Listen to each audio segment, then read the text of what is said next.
এই নেকড়েটি প্রায় একটি গ্রামে আক্রমণ করত ও মানুষদেরকে মেরে ফেলত। প্রথমে সবাই ভাবতো এটা হয়তো সাধারণ কোনো নেকড়ের কাজ, কিন্তু যখন একজন ফাদার এসে সবাইকে জানায় এটা আসলে মূলত একটি মায়া নেকড়ে, যে কিনা দিনের বেলা তাদের সাথেই তাদের মাঝে মিশে থাকে আর রাত হলে নেকড়ে হয়ে সবাইকে আক্রমণ করে। এই কথা শোনার পরে গ্রামের মাঝে সবার মধ্যে খুব উত্তেজনা কাজ করে। এখন কি করবে তারা? অন্যদিকে এই মায়া নেকড়ে শুধুমাত্র একটি মেয়ের সাথে কথা বলতো, সে ছাড়া আর কেউ এই নেকড়ের কথা শুনতে পায় না। কিন্তু কে এই মায়া নেকড়ে আর সে কি চায়, এটাই জানবো আমাদের আজকের সিনেমাতে। সিনেমার শুরুতে আমাদেরকে দেখানো হয় 1887 সাল, যখন একটি জঙ্গল পুরো বরফে ঢাকা হয়েছিল, কারণ এটা ছিল শীতকাল। এখন যে মেয়েটাকে দেখতে পাচ্ছেন এর নাম হচ্ছে ভ্যালোরি। এই মেয়েটা জঙ্গলের পাশে তাদের বাবা মা ও বোনকে নিয়ে একটি বাড়িতে থাকতো, কিন্তু এই গ্রামের মানুষেরা সবসময় ভয়ে থাকতো। আর তার কারণ হলো একটি নেকড়ে এই গ্রামের মানুষদের উপরে সবসময় আক্রমণ করত। তাছাড়া এটা কোনো সাধারণ নেকড়ে ছিল না। দিনের বেলা সে মানুষের রূপ ধরে এই গ্রামের মানুষের সাথেই মিশে যেত, কিন্তু চন্দ্রগ্রহণের সময় একটি বিশেষ রাতে সে মানুষদের উপর আক্রমণ করে তাদেরকে মেরে ফেলতো। গ্রামের সবাই মনে করত এটা হয়তো সাধারণ 8-10টা নেকড়ের মতো তাদের উপরে আক্রমণ করছে, কিন্তু তারা কেউ জানতো না যে এটা একটা মায়া নেকড়ে ছিল। নেকড়ের ভয়ে ভ্যালোরি বাড়ি থেকে বেশি একটা বের হতো না, কিন্তু তার একটি বন্ধু ছিল যার নাম পিটার, আর পিটারের সাথে দেখা করার জন্যই ভ্যালোরি বাইরে আসতো। পিটার তাকে খরগোশ শিকার করা শিখাতো এবং ধীরে ধীরে তাদের দুজনের মাঝে খুব ভালো একটি সম্পর্ক গড়ে ওঠে। এভাবেই 10 বছর কেটে যায়, যার মাঝে পিটার ও ভ্যালোরি বড় হয়ে যায়। পিটার এখন গ্রামের বাকি সবার সাথে জঙ্গলে গিয়ে কাঠ কাটতো এবং পিটার ও ভ্যালোরি বড় হয়ে যাওয়ার সাথে সাথে তারা দুজন একে অপরকে ভালোবাসতো এবং তারা খুব তাড়াতাড়ি বিয়ে করতে যাচ্ছিল। কিন্তু ভ্যালোরির বাবা মা হেনরি নামে একটি ছেলের সাথে তাদের মেয়ের বিয়ে ঠিক করে। হেনরি মূলত এই গ্রামের কামারের ছেলে ছিল, কারণ কামারদের অবস্থা গ্রামের তুলনায় সব থেকে ভালো ছিল। অন্যদিকে ভ্যালোরির মা জানতো যে তার মেয়ে পিটারকে পছন্দ করে, কিন্তু পিটার সামান্য একজন কাঠুরে হওয়ার কারণে সে খুব বেশি টাকাও উপার্জন করতে পারতো না। কিন্তু ভ্যালোরির মা চাইতো যে তার মেয়েকে ধনী করে বিয়ে দেওয়ার জন্য, যেন তার কখনো কোনো কিছুর অভাব না হয়। কিন্তু ভ্যালোরি মন থেকে পিটারকে ভালোবাসতো, তাই তারা দুজনে মিলে সিদ্ধান্ত নেয় তারা এখান থেকে অনেক দূরে পালিয়ে যাবে আর নিজেদের মতো করে সংসার সাজিয়ে নেবে।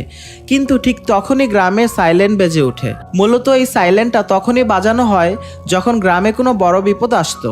তারপর যখন সাইলেন্ট শুনে গ্রামের সবাই এক জায়গায় জড়ো হয়, তখন তারা সবাই জানতে পারে যে সেই নেকড়েটা তাদের গ্রামে এসে একজনকে মেরে ফেলেছে। আর এবার যাকে মেরে ফেলেছিল সে ছিল ভ্যালোরির বড় বোন। ভ্যালোরির বড় বোন আবার হেনরিকে পছন্দ করত, তাই যখন হেনরির সাথে তার ছোট বোনের বিয়ের কথা ঠিক হয়, এটা শুনে ভ্যালোরির বড় বোন হেনরিকে তার মনের কথা বলতে চায়, কিন্তু হেনরি তাকে জানিয়ে দেয় যে সে তাকে পছন্দ করে না। আর এটা শুনে ভ্যালোরির বড় বোন যখন মন খারাপ করে একা থাকার জন্য জঙ্গলের পাশে এসে বসে, তখনই নেকড়েটা তাকে আক্রমণ করে। এদিকে ভ্যালোরি তার বোনের লাশ দেখে প্রচুর কান্নাকাটি করতে শুরু করে। এরপর তার বড় বোনকে শেষবারের মতো দেখার জন্য কিছু লোকজন তাদের বাড়িতে আসে, আর সেখানে হেনরি ও তার বাবাও এসেছিল। কিন্তু ভ্যালোরি হেনরির সাথে কোনো কথাই বলে না।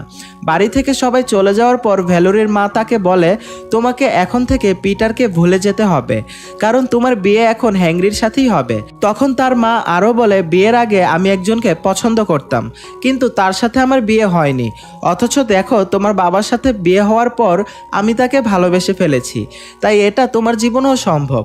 কিন্তু ভ্যালোরি তার মায়ের কোনো কথাই শুনছিল না। তার মাথার ভিতর শুধু এটাই ঘুরছিল যে তার বোন হেনরিকে পছন্দ করত, আর এটা সে জানতেও পারল না। তখন ভ্যালোরি তার বড় বোনের মৃত্যুর জন্য মনে মনে নিজেকে দায়ী করতে থাকে। অন্যদিকে গ্রামের সবাই একসাথে জড়ো হয়ে নেকড়িটিকে মারার পরিকল্পনা করতে থাকে। ঠিক তখনই সেখানে একজন লোক সবাইকে বলে ওঠে সে নাকি সোলেমান নামে একজন পশু শিকারীকে ডেকেছে। এই সোলেমান আসলে অনেক বড় শিকারী ছিল এবং সে সহজেই বন্যপ্রাণীদেরকে ধরে ফেলতে পারত, কিন্তু গ্রামের লোকজন ততক্ষণ অপেক্ষা করতে চাচ্ছিল না, তাই তারা সবাই এখনই জঙ্গলে গিয়ে নেকড়েটাকে মারার সিদ্ধান্ত নেয়। তাই গ্রামের সব পুরুষেরা তাদের নিজেদের বাড়িতে গিয়ে প্রিয়জনের কাছ থেকে বিদায় নিয়ে আসে, কারণ জঙ্গলে নেকড়েটাকে মারতে তাদের কতদিন লাগবে তা তারা কেউ জানতো না। পিটার যখন ভ্যালোরির কাছে বিদায় নিতে আসে তখন ভ্যালোরি তাকে বলে আমাদের দুজনকে আলাদা হয়ে যেতে হবে, আমাদের একসাথে থাকা সম্ভব না। তখন পিটার বুঝে উঠতে পারছিল না হঠাৎ করে ভ্যালোরি কেন এসব তাকে বলছে। পিটার তখন ভ্যালোরিকে বলে তুমি হ্যাংরিকে বিয়ে করে নাও, তাহলে অনেক সুখে থাকতে পারবে। আর এই কথাগুলো বলে পিটার সেখান থেকে চলে যায়। এরপর হ্যাংরি আসে ভ্যালোরির সাথে দেখা করতে, আর সে বলে তুমি আমাকে যদি বিয়ে করো তাহলে আমি তোমাকে অনেক খুশি রাখবো। আর তারপর হ্যাংরিও গ্রামবাসীদের সাথে জঙ্গলে চলে যায় নেকড়ে শিকার করার জন্য। জঙ্গল পার হয়ে তারা একটি সময় একটা বড় গুহার মধ্যে চলে আসে। তারপর তারা গুহার ভিতরে প্রবেশ করার কিছু দূর সামনে যাওয়ার পরে দুই দিকে দুইটি রাস্তা দেখতে পায়, আর এখানে গ্রামবাসীরা দুই ভাগে ভাগ হয়ে যায়। এরপর আবারও কিছু দূর যাওয়ার পর সামনে আরো দুটি রাস্তা দেখতে পায়। তখন পিটার আরেকটি ছেলেকে নিয়ে একটি রাস্তা দিয়ে যায়।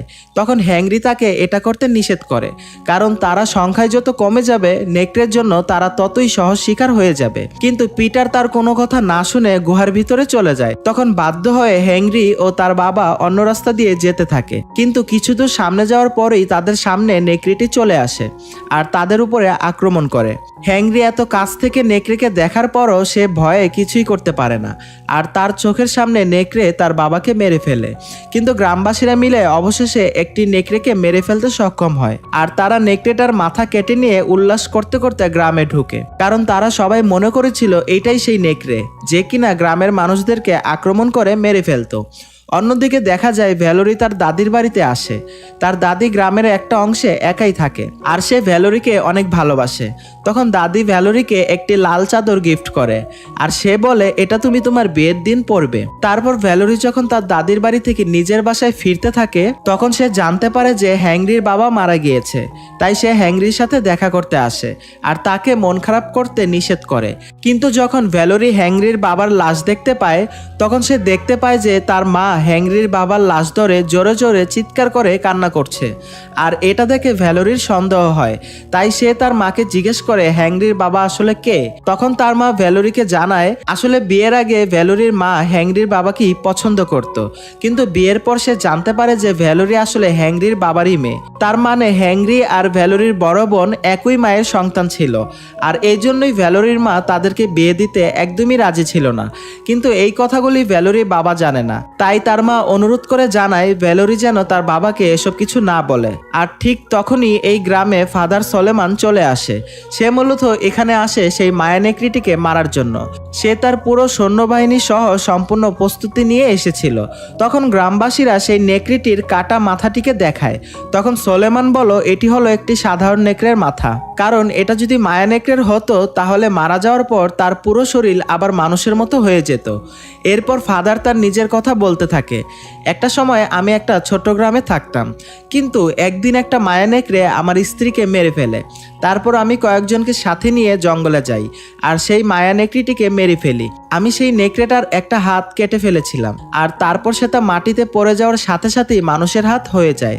যা বলার পর সে তার বক্সে একটি মানুষের কাটা হাত দেখায়। সে আরো বলে এই মায়াবী নেকড়েটা তোমাদের মাঝেই রয়েছে, হয়তো সে কারো ভাই, বাবা অথবা স্বামী অথবা মেয়েদের মাঝেও কেউ হতে পারে। কিন্তু যখন আমাদের চাঁদ লাল হয়ে যায় ঠিক তখনই তাদের রূপ বদলে নেকড়ে হয়ে যায়, আর এই সময়টাতে নেকড়েটা যাকে পাবে তাকেই কামড়াবে। সে যদি মারা নাও যায় তাহলে সেও মায়া নেকড়েতে পরিণত হবে। কিন্তু যদি এই মায়া নেকড়ে মানুষের রূপের মাঝে ঢোকার চেষ্টা করে তাহলে তার শরীরে আগুন ধরে যাবে। গ্রামবাসীরা প্রথমে কেউ ফাদার সলেমানের এসব কথা বিশ্বাস করছিল না। তখন ফাদার গ্রামের সবাইকে বলে খুব দ্রুত তোমরা এজন্য আফসোস করবে। অন্যদিকে গ্রামের সবাই আগের নেকড়ের মাথাটিকে নিয়ে আনন্দ করতে থাকে, কিন্তু ফাদার তার বাকি লোকদের নিয়ে মায়া নেকড়ের জন্য অপেক্ষা করতে থাকে। সে জানতো যে আজকে নেকড়ে এখানে আসবেই, কারণ আজকে চন্দ্রগ্রহণ ছিল।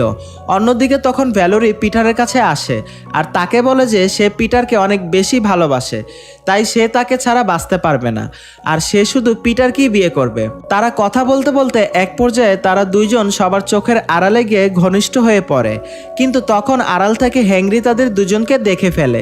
তখন সে বুঝতে পারে ভ্যালোরি পিটারকেই ভালোবাসে আর সে তাকেই বিয়ে করতে চায়। এদিকে পিটারের সাথে ভ্যালোরির আবার সবকিছু ঠিক হয়ে গিয়েছিল, তাই সে খুশি মনে পার্টিতে ফিরে আসে আর সবার সাথে নাচতে শুরু করে। কিন্তু তখনই সেখানে সে মায়াবী নেকড়িটি সবাইকে আক্রমণ করে বসে। নেকড়েটা রেগে গিয়ে যাকে সামনে পাচ্ছিল তার উপরেই আক্রমণ করছিল। তখন ফাদার সোলেমানের সৈন্যরা তাকে থামাতে পারছিল না, কারণ মায়া নেকড়ে সাধারণ নেকড়ে থেকেও সাইজে যেমন বড় তেমনই শক্তিশালী ছিল। তারপর নেকড়েটা সোলেমানের সৈন্যদেরকে পাশ কাটিয়ে একটি রুমে ঢুকে, যেখানে ভ্যালোরি ও তার বান্ধবী লুকিয়েছিল। তখন নেকড়েটি ভ্যালোরির একদম কাছাকাছি এসে তার সাথে কথা বলে আর বলে, যদি তুমি এই গ্রাম ছেড়ে আমার সাথে না যাও তাহলে আমি তোমার বন্ধুকে মেরে ফেলবো, আর তারপর এক এক করে সব গ্রামবাসীকে মেরে ফেলবো। তারপর এই কথাগুলো বলে সে চলে যায়। যাওয়ার আগে সে বলে যায় যে সে অবশ্যই তাকে নিতে আসবে। কিন্তু সব থেকে অবাক করার বিষয় ছিল এটাই, নেকড়েটি কি বলেছিল এটা শুধুমাত্র ভ্যালোরি বুঝতে পেরেছিল, তার সাথে থাকা তার বান্ধবী কিছুই শুনতে পায়নি। তখন ভ্যালোরি তার বান্ধবীকে বলে যে নেকড়ের সাথে তার কি কথা হয়েছে। তখন ভ্যালোরি তার বান্ধবীকে বলে সে যে নেকড়ের সাথে কথা বলেছে এটা যেন সে কাউকে না বলে, তাহলে সবাই তাকে জাদুঘর ভাববে। পরের দিন ফাদার সোলেমান গ্রামের সবাইকে ডেকে বলে তার সৈন্যরা পরের দিন গ্রামের সবার বাড়িতে তল্লাশি চালাবে, আর কারো বাড়িতে যদি এমন কিছু পাওয়া যায় সেটা থেকে প্রমাণ হয় যে সেই নেকড়ে, তাহলে তাকে ধরে ফেলা হবে। এরপর ফাদার তার একজন সৈন্যকে দেখতে পায় যে গতকাল রাতে আক্রমণের কারণে একজন সৈন্য আহত হয়ে গিয়েছে, কিন্তু এখনো সে বেঁচে আছে। তখন ফাদার সবার সামনে তাকে নিজের হাতে মেরে ফেলে। সে কখনো চায় না যে তার কোনো সৈন্য মায়া নেকড়েতে পরিণত হোক। কিছুক্ষণ পর পিটার ভ্যালোরির বাড়িতে আসে, কারণ গতকালকের ঘটনার পর ভ্যালোরি নেকড়ের কারণে খুব ভয় পেয়ে গিয়েছিল। সে এখন আর কাউকে বিশ্বাস করতে পারছিল না। সে পিটারের চোখের দিকে তাকিয়ে ভাবতে থাকে, পিটারই আবার নেকড়ে না তো। অন্যদিকে ভ্যালোরির মায়েরও গতকালের নেকড়ের আক্রমণে তার আঘাত লেগেছিল, আর তাই তার দেখাশোনা করছিল ভ্যালোরির দাদি। কিন্তু ভ্যালোরি তখন তার দাদির চোখের দিকে তাকিয়ে থাকে এবং তাকে সন্দেহ করছিল। মূলত মায়া নেকড়ে চিনার আসল উপায় হলো চাঁদের আলো তাদের গায়ের উপর পড়লে তারা মায়া নেকড়েতে পরিণত হয়ে যায়। তাই ভ্যালোরি বুদ্ধি করে ঘরের জানালা খুলে দেয়, আর তার দাদির উপরে চাঁদের আলো এসে পড়ার পরেও যখন কিছু হয় না তখন সে সাহস পায়। পরের দিন সকালে যখন ভ্যালোরি বাইরে যায় পানি আনার জন্য, তখন হেনরি তার কাছে আসে, আর তখন সে ভ্যালোরিকে বলে, আমি সেদিন তোমাকে আর পিটারকে একসাথে দেখে ফেলেছিলাম, আর আমি চাই না এমন কোনো মেয়েকে বিয়ে করতে যে কাউকে ভালোবাসে, তাই আমি এই সম্পর্ক এখানেই শেষ করে দিতে চাই। অন্যদিকে ফাদার সোলেমানের সৈন্যরা ভ্যালোরির বান্ধবীর ছোট ভাইকে ধরে আনে, কারণ তার কাছে ভাগ্য গণনার জন্য কিছু কাগজপত্র ছিল, তাছাড়া সে বাড়িতে লুকিয়েছিল। তাই ফাদার বুঝতে পারে হয়তো সে নেকড়ের ব্যাপারে কিছু জানে, কিন্তু তাকে কিছু জিজ্ঞেস করার পরও যখন কোনো উত্তর পায় না তখন তারা তাকে টর্চার করতে শুরু করে। তখন ভ্যালোরির বান্ধবী ফাদারের কাছে আসে এবং তাকে কিছু টাকা দিয়ে তার ভাইকে ছেড়ে দেওয়ার প্রস্তাব দেয়, কিন্তু তারপরও যখন কোনো কাজ হয় না তখন সে ফাদারকে বলে যে ভ্যালোরি নেকড়ের সাথে কথা বলতে পারে। ফাদার মূলত এই সুযোগেরই অপেক্ষা করছিল। তখন সে সবার সামনে ভ্যালোরিকে ডেকে পাঠায়, আর তার বান্ধবীকে সাক্ষী রেখে তাকে জিজ্ঞেস করে যে সে নেকড়ের ব্যাপারে কি জানে, কিন্তু ভ্যালোরি কোনো কিছুই জানতো না। তাই ফাদার বলে, ঠিক আছে, আমরা তোমাকে টোপ হিসাবে ব্যবহার করব, আর নেকড়িটি যদি তোমাকে সত্যিই চিনে থাকে তাহলে সে তোমাকে অবশ্যই বাঁচাতে আসবে। তখন ভ্যালোরির মা এসব করার জন্য বাধা দেওয়ার চেষ্টা করে, কিন্তু ফাদার তাকে অস্ত্র দেখিয়ে উঠিয়ে নিয়ে যায়। অন্যদিকে দেখা যায় ভ্যালোরির বান্ধবীর ভাই টর্চার সহ্য করতে না পেরে মারা গিয়েছে। যেই ভাইয়ের জন্য ভ্যালোরির বান্ধবী তার সাথে বিশ্বাসঘাতকতা করলো সেই ভাই কিনা এখন বেঁচে নেই, যা দেখে সে অনেক ভেঙে পড়ে। বর্তমান পরিস্থিতি দেখে ভ্যালোরিকে বাঁচানোর জন্য পিটার হেনরি একসাথে কাজ করতে রাজি হয়। হেনরি গন্ধ পেয়ে বলে যে রাতে বাবাকে নেকড়ে মেরে ফেলেছিল সেদিন হেনরিও নেকড়েদের কাছ থেকে এমন গন্ধ পেয়েছে। তাই সে ভ্যালোরির দাদিকে বলে, আপনি কি তাহলে মায়াবী নেকড়ে? কিন্তু দাদি এই কথাটা অস্বীকার করে সেখান থেকে চলে যায়। অন্যদিকে ভ্যালোরিকে গ্রামের ভিতর দিয়ে ফাদারের লোকেরা সাজিয়ে আনছিল। তাকে সেই লাল চাদরটা পরানো হয় যেটা তার দাদিকে দিয়েছিল। তখন ভ্যালোরির বাবা তাকে বাঁচানোর চেষ্টা করে, কিন্তু তাকেও বন্দি বানানো হয়। তারপর তারা ভ্যালোরিকে একটি ফাঁকা জায়গায় নিয়ে এসে রেখে দেয় এবং দূর থেকে ফাদারের সৈন্যরা তার উপর নজর রাখছিল। তাদের প্ল্যানিং ছিল যখন নেকড়ে ভ্যালোরিকে বাঁচাতে আসবে তখন তার সৈন্যরা নেকড়িটিকে হামলা করে তাকে মেরে ফেলবে, কিন্তু পিটার তখনই তার চারপাশে আগুন লাগিয়ে দেয়, আর আগুনের কারণেই সৈন্যরা চারপাশের কিছু দেখতে পারছিল না। এই সুযোগে হেনরি সেখানে এসে ভ্যালোরিকে মুক্ত করে দেয়। পিটার তখন সৈন্যদের টাওয়ারে আগুন লাগিয়ে দেয়, যেখান থেকে তারা ভ্যালোরির উপরে নজর রাখছিল। পিটার সেখান থেকে যখন পালিয়ে আসছিল তখন সৈন্যরা তাকে ধরে ফেলে এবং একটি জায়গায় আটকে রাখে। তখন বাকি সৈন্যরাও হ্যাংরি ও ভ্যালোরিকে ধরে ফেলে। তখন হ্যাংরি একটি তীরের আঘাতে ঘায়েল হয়ে পড়ে, কিন্তু ফাদার তখন ভ্যালোরিকে বাধ্য করে চার্চের ভিতরে থাকার জন্য।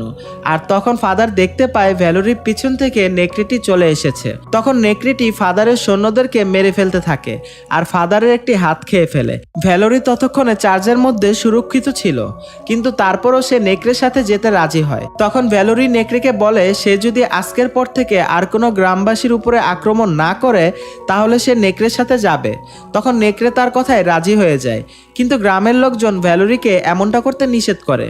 তখন ভ্যালোরির সাথে সাথে তখন সবাই চার্চের এরিয়ার ভিতরে ছিল, তাই নেকড়েটা তাদের কাউকে কিছু করতে পারছিল না। সে চার্চের দাগের মাঝে পা দিলেই তার পা পুড়ে যাচ্ছিল।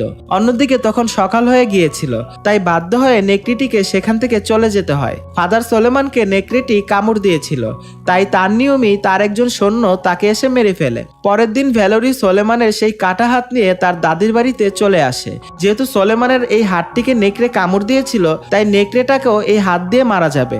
ভ্যালোরি দাদির বাড়িতে যাওয়ার সময় পিটার তখন তার সামনে চলে আসে, আর পিটার তাকে বলে চলো আমরা এখান থেকে দূরে পালিয়ে যাই। এটা শুনে ভ্যালোরির মনে হয় পিটারই হয়তো আসল নেকড়ে, কারণ যখনই নেকড়ে আসতো তখন পিটারকে কোথাও দেখা যেত না। তাই সে পিটারকে ছুরি দিয়ে আঘাত করে দৌড়ে তার দাদের বাড়িতে চলে যায়। কিন্তু এখানে আসার পর ভ্যালোরি জানতে পারে যে নেকড়ে পিটার ছিল না, আর তার দাদিও নেকড়ে ছিল না। নেকড়ে আসলে তার বাবা, আর তার বাবা কিছুক্ষণ আগেই ভ্যালোরির দাদিকে মেরে ফেলেছে, কারণ সে জেনে গিয়েছিল যে সেই মায়াবী নেকড়ে। ভ্যালোরি তখন তার বাবাকে বলে আমার সাথে চলো এখান থেকে অনেক দূরে, আর আমি আমার শক্তিটা তোমাকে দেব। তার মানে যখন সে নেকড়ে হয়ে ভ্যালোরিকে কামড় দেবে এরপর থেকে ভ্যালোরিও এই শক্তি পেয়ে যাবে। তখন ভ্যালোরির বাবা আরো বলে যে সে তার এই শক্তি পেয়েছিল ভ্যালোরির দাদার কাছ থেকে, কিন্তু সে প্রথমে এই শক্তিটা তার বড় মেয়েকে দিতে চেয়েছিল। কিন্তু নেকড়ে হয়ে সে যখন তার বড় মেয়ের সাথে কথা বলে, কিন্তু সে তার কথা বুঝতে পারতো না, আর সে বুঝে যায় যে সে আসলে তার আপন মেয়ে না। তাই রাগ হয়ে সে তাকে মেরে ফেলে, আর এরপর সে হ্যাংরির বাবাকেও মেরে ফেলে, কারণ তার সাথে তার স্ত্রী হ্যাংরির বাবা মিলে তাকে ধোঁকা দিয়েছিল। তাই রাতে সে তার স্ত্রীকেও আঘাত করে। এসব কথা বলে যখন সে ভ্যালোরিকে কামড়াতে যাবে তখনই সেখানে পিটার চলে আসে। তখন পিটার ভ্যালোরিকে বাঁচানোর জন্য তার বাবার সাথে লড়াই করতে শুরু করে, কিন্তু পিটার তার শক্তির সাথে পেরে উঠছিল না। তখন ভ্যালোরির বাবা পিটারকে কামড়ে দেয়, আর এই সুযোগে ভ্যালোরি ফাদারের হাতটি নিয়ে তার বাবার পেটে ঢুকিয়ে দেয়, আর তার বাবা সেখানেই মারা যায়। এরপর পিটার ভ্যালোরিকে বলে সে এখান থেকে অনেক দূরে চলে যাবে, কারণ নেকড়ের কামড়ের কারণে সে দ্রুত নেকড়েতে পরিণত হবে, কিন্তু সে আবারও ফিরে আসবে যখন সে নিজের উপরে কন্ট্রোল করতে শিখে যাবে। এরপর থেকেই ভ্যালোরি তার দাদের বাড়িতে থাকতে শুরু করে, এবং বেশ কিছুদিন পর দেখা যায় পিটার ফিরে এসেছে। তখন ভ্যালোরি তাকে দেখে খুব খুশি হয়ে যায়, আর এরপর থেকেই তারা দুজন একসাথে থাকতে শুরু করে। আর এইভাবেই সিনেমাটি এখানেই শেষ হয়ে যায়। বন্ধুরা, আমাদের আজকের সিনেমাটি আপনাদের কাছে কেমন লেগেছে অবশ্যই একটি কমেন্ট করে জানিয়ে দিবেন, এবং নিয়মিত আমাদের চ্যানেলে এই ধরনের সিনেমা বাংলায় পাওয়ার জন্য আমাদের চ্যানেলটি সাবস্ক্রাইব করুন এবং পাশের বেল আইকনটি প্রেস করে দিন। সবাই ভালো থাকবেন, সুস্থ থাকবেন, আল্লাহ হাফেজ।